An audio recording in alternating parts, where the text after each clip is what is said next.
Hello guys, so GTA Cars Rafa ulit. So maraming salamat dun sa bumili nung FD kanina. So yung FD natin na 2.0 ng K20 is nabili na po.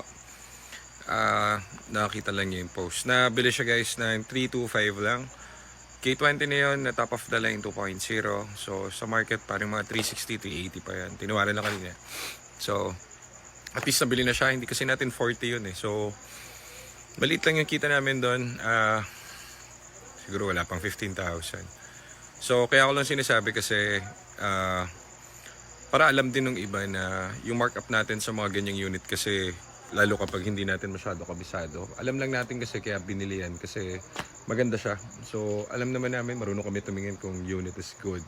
First own, tapos yung may-ari niyan talagang siya nakanin doon. So talaga kinuha namin, pan-display din sa showroom. Tapos kasi umay naman kapag puro Ford kami doon, di ba? Pero yun, may enjoy nung ano yun, kabataan eh. So Honda boys yung kumuha, parang grupo sila. So maraming thank you sir. Wala ako dyan, sa Batangas ako sir. So dito ako sa hindi ko alam kung saan kong binuk ng kapatid ko. So birthday kasi ng kapatid ko, kaya dito tayo sa Batangas ngayon. So lagi ako nanghihingin thank you sa inyo kasi sobrang thankful ako kasi napapadali yung trabaho namin.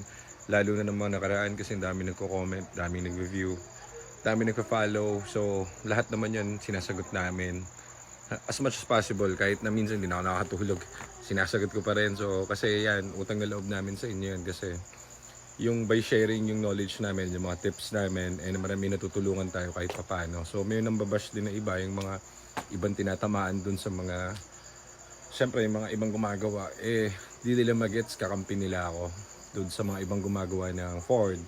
Dapat naiintindihan nyo na by promoting yung mga units ng Ford, mas dumadami yung Ford sa lansangan. So mas madami kayong magagawang unit. Ang problem lang, yung iba kasi talaga nananaga. So kung ikaw tinatamaan ka, baka ikaw yung nagko-comment sa baba. So yun lang naman ang gusto ko ma-realize nung iba, na hindi mahal ang parts ng Ford. Mura ang paggawa niyan.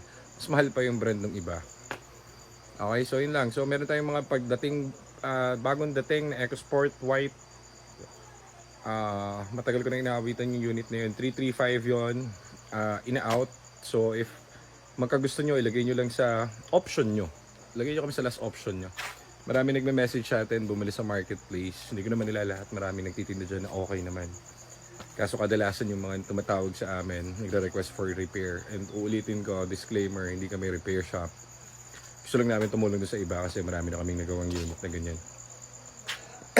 So ang problema nila, nakabili sila sa marketplace. Ang laging hinanaing nung iba na nagme-message, pagkabili nila after 3 to 1 week, sira na yung unit nila. Shift fork issue transmission. Ang nabili nyo guys is sira. So huwag kayong bibiling sira, bili kayo ng gawa. So yung sa amin lahat yun is quality tested. Makita nyo naman, dalawang unit nandito, EcoSport Focus. Lahat ng tinitesting namin, pinapakita namin sa inyo.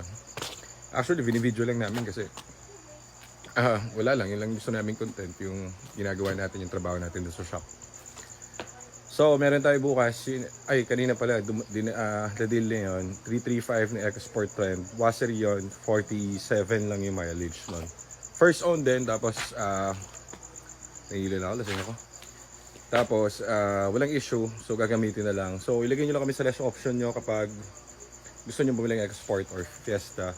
May nagtatanong din ba't puro Fiesta or EcoSport. Actually, marami kami EcoSport, marami stock sa shop. Hindi lang natin pinopromote kasi kaya ako nag-video is para makashare lang ng tips and hindi naman para mag-promote ng mga binibenta naming kotse. Mas malulungkot nga ako pag nauubos yung stock namin dun sa showroom kasi bibili na naman kami. So magre-restock na naman, papagod na naman kami. Pina-project talaga kasi namin yan kapag binibili. So again, maraming thanks dun sa mga na-follow and dun sa mga nag-review. Thank you. Marami akong thank you sa inyo kasi yun nga, napadali nyo talaga ang work around namin and na-share din sa mas maraming tao yung mga issue or mga pwede namang i-do it yourself o pwede namang ipatingin sa iba na nagiging problem ng mga units ng Ford. Okay, so thank you guys and maraming salamat. So sana Ford Philippines, bigyan nyo ako Raptor bukas.